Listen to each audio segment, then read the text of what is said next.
Hello everyone, actually I'm from Croydon. I've got some notes here just in case I forget anything, like the words, okay? So, this is called breakdown and recovery. Have you ever been so tired, but you can't actually physically fall asleep? Yeah? Well, it happened to me the other night because my mind was racing with all these thoughts and ideas just flying around inside my head, colliding together like billiard balls, and not a single one of them would find a pocket and sink in.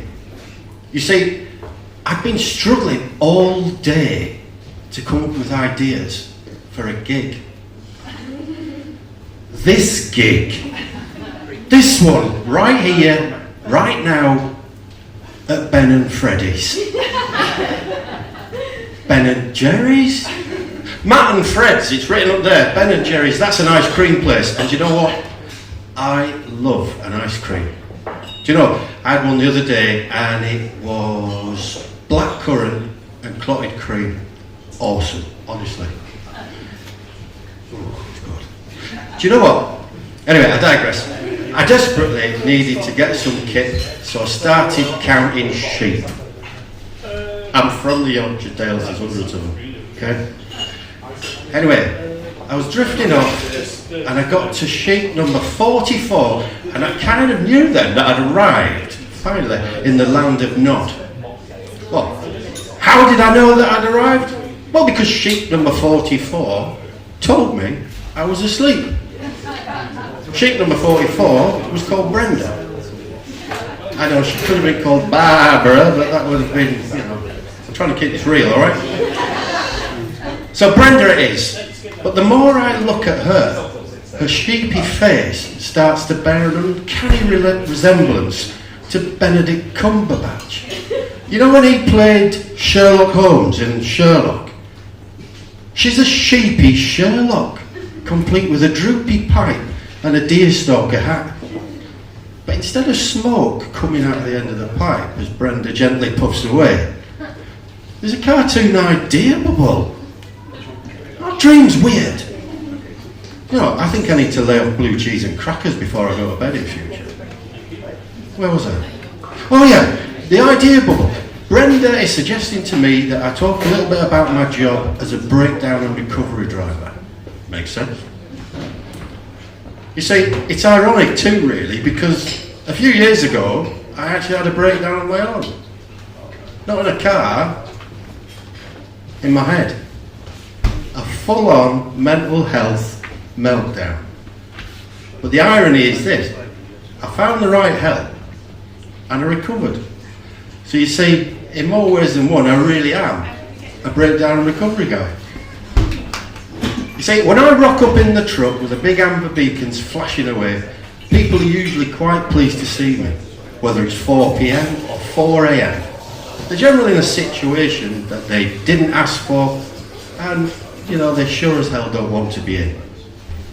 My job, make them feel safe, reassure them, and get them and their stricken chariot wherever they need to be, usually back home.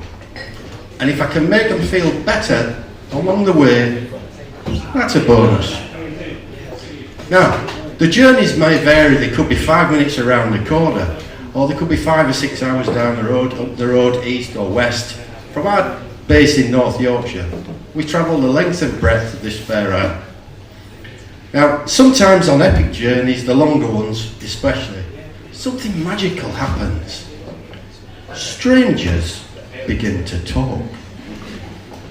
Mind you, understandably, not everyone's in a great mood, and it's usually because they've had to have a long wait for me to turn up.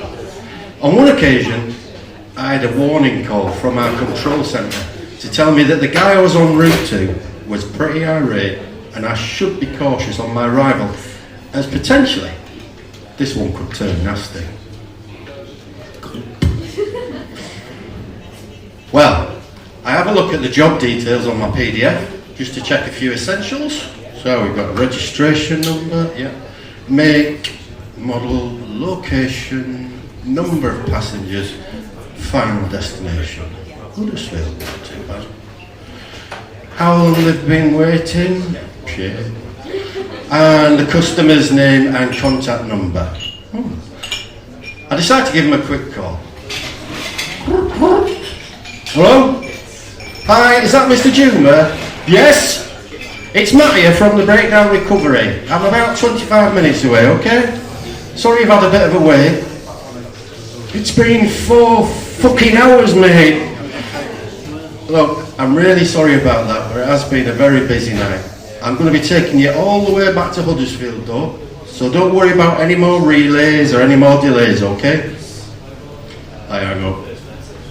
I arrive at Scotch Corner Services and it is lashing it down with rain, which is pretty standard for Scotch Corner, to be honest. Got another microclimate. As I pull up, this enormous, very angry looking man emerges from the car, followed slightly later by his not quite so enormous but still quite angry looking other half. Mr. Juma? Yeah? I'm sorry about the wait. Unusual surname, Juma, though. The only other one I ever knew was my old RSM in the Duke of Wellington's regiment, Eric Juma. I think he was from Huddersfield. You're not related, are you? You should have seen the anger just melt away from his face. A beaming smile replaced it, and he looked at me and said, "Did you know my Uncle Eric?" I did.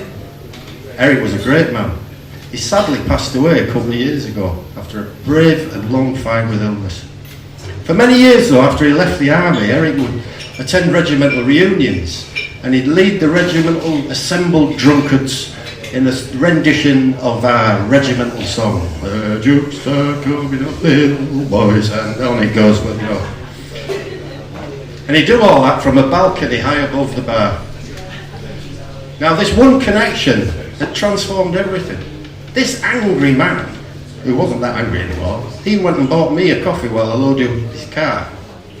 And his wife, who'd been listening, she told me he'd always loved his Uncle Eric. They were very, very close. Yeah, he was a lovely man. She's right, he was a lovely man. So off we went, southbound on the A1, and we chatted about Eric, the regiment, recalled a few familiar names of people we both knew, and we shared some funny stories of, you know, the people and these names. A couple of hours later, we arrive in Huddersfield with my passengers in a much happier mood than when I'd found them. It's handshakes, hugs, 10 quid tip, thank you very much, and a job well done. It's time to turn around and for me to head back north. Another unfortunate couple, this time on the A66, heading for Scotland. Well, they'd broken down on the way to a family christening. To make things worse, they had with them the most beautiful handmade christening cake, which the lady had lovingly decorated the day before. Before my arrival, I think they'd obviously fallen out, as he was a bit subdued looking, and she had a face like thunder. To put it mildly, things were a bit tense. You see, in the initial conversation, I found out that his brother had lent them his car, as he thought it was a much nicer car than theirs. "But at least our car bloody works, David," she interrupted a little abruptly. Well, eventually, I kind of managed to cheer him up a bit, reminded them that at least no one was physically hurt. It wasn't raining. If they wanted, they could always drive up to Scotland the following day in the good car. So, en route, we chatted about the Edinburgh Fringe, babies, baking. Not baking babies, that's really frowned upon where I come from. And the husband then asked his wife if they should get a takeaway as they didn't have any food in. And she said, "Well, they'll all be closed by the time we get back to Nottingham." And I'm not sure why I said what I said, but it just came out, you know, when you sometimes just say stuff and then think after. I just suggested that if they were hungry, could they always eat some cake? Well, I looked in the rearview mirror and I thought she was gonna hit me, but thankfully, they both saw the funny side. and started to laugh. It must have been about midnight when I unloaded the car from my truck, and as we shook hands and said our goodbyes, she looked me in the eyes and said, "Don't take this the wrong way, but I hope we never, ever see you again." I don't always have, funnily enough actually, I get that quite a lot, but I don't always have passengers. Sometimes I just have a vehicle to move. And on one occasion, I had some very specific instructions to call a private number for more details about a Mercedes-Benz that needed moving. Well, it turned out to be the then Prime Minister Rishi Sunak's wife's car. And no, I didn't leave anything dodgy in the glove box. I'm a professional, right? But that's another story for another time. Finally, if you're ever unfortunate enough to break down, whether that's mechanically or mentally, just remember, it is good to talk. Conversations won't always fix a car, but they really, really can help to fix people. Thank you for listening.